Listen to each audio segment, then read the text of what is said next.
Electricity is one of our most faithful servants. It gives us light.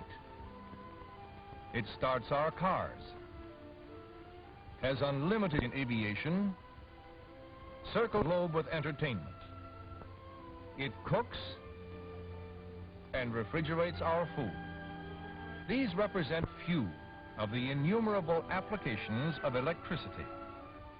Electricity at work. But what is electricity, and where does it come from? To answer these questions, let's look in on the world of electrons. The entire universe is composed of matter. A basic concept of the structure of matter is essential for the understanding of electricity, because the very force that holds matter together has an electrical nature. There are many different substances, each a combination of some of the 92 known chemical elements. Just as yeast, flour, salt, sugar, and shortening are the ingredients used in making bread, so are the 92 elements the ingredients of all matter. And if one of these elements is reduced to its purest, final form,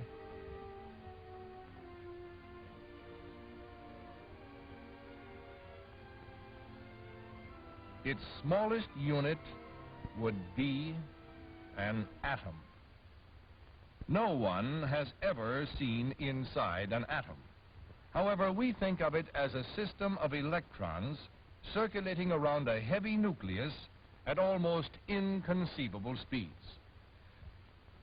In order to explain the principles with which we are concerned in this story, let's assume that we can stop the action within the atom. And further, let's acknowledge that this is a symbol representing the atom and not an attempt to show it as it actually is. It is impossible to show the correct relative proportions of an atom on this screen.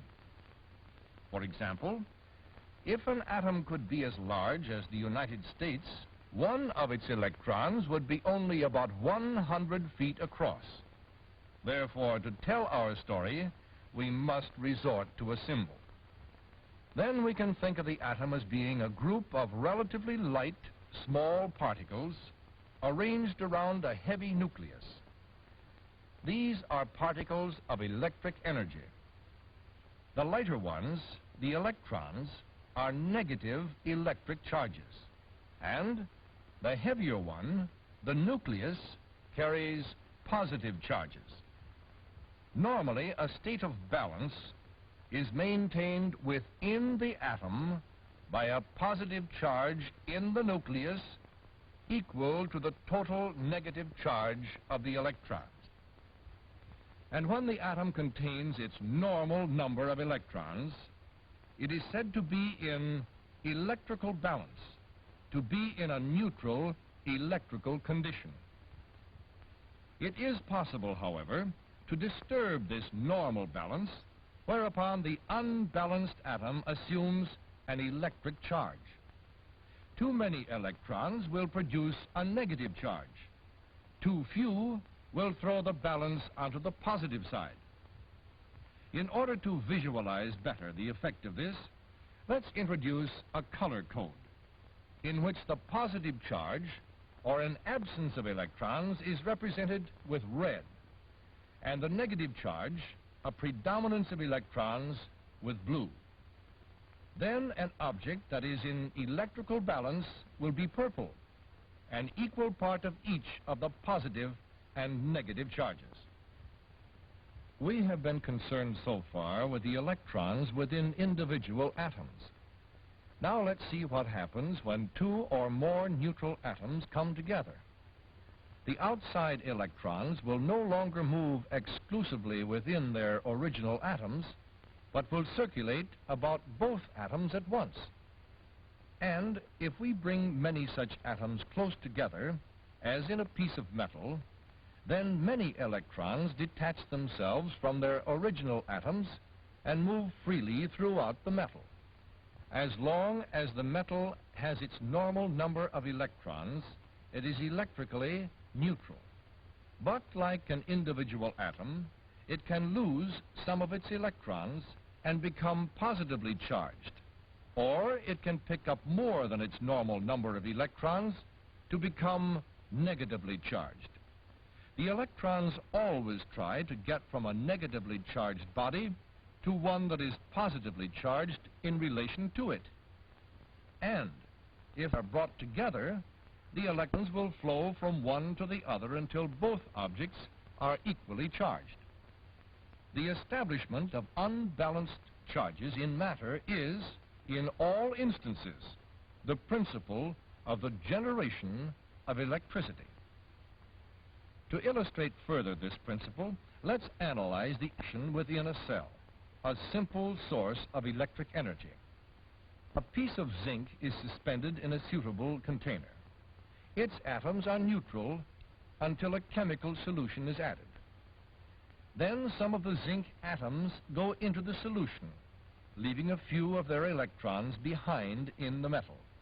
The zinc becomes strongly negatively charged. Now a piece of electrically neutral copper is put in a chemical solution in another container. The copper will become very weakly negative. Since the copper has a smaller negative charge, it is positive with respect to the zinc. And if the two metals are connected, the electrons will surge from the zinc to the copper, and the charges will become equalized. This momentary current has little practical value. However, if we now connect the solutions, the charges in the solutions will become equalized, and the metals or terminals will be charged. We will then have an unbalanced condition of the electrons in the metals capable of producing a continuous flow of useful electric current. All of the work performed by electricity requires a flow of current. So let's see what principles are involved when current flows. There are three related to the flow of electricity. They are pressure or voltage, current intensity, and resistance. First, let us consider pressure. With nature always trying to maintain an electrical balance, there is a tendency for any negatively charged object to throw off or repel its excess of electrons, and for a positively charged object to attract electrons. This urge to maintain an electrical balance is potential electric energy.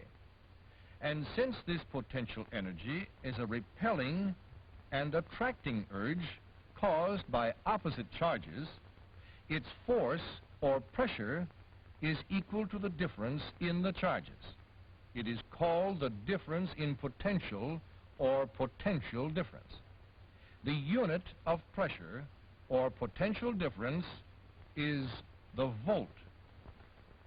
The voltage, then, is always the potential difference at the negative and positive terminals of the source of the electric energy.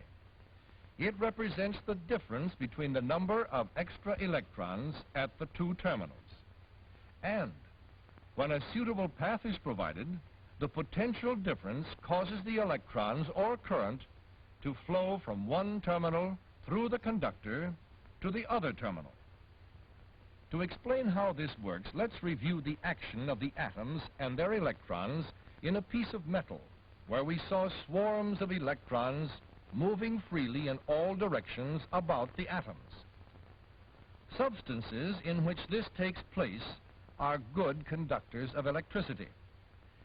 If an outside electric pressure or voltage is applied to a conductor, the electrons will move predominantly in one direction.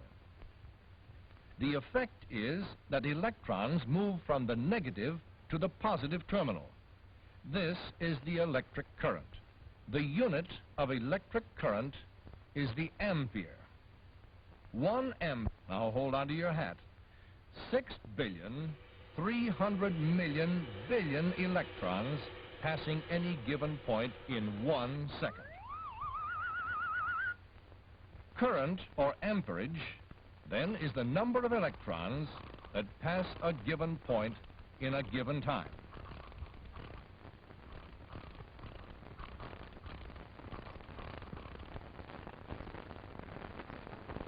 And now the third factor, resistance.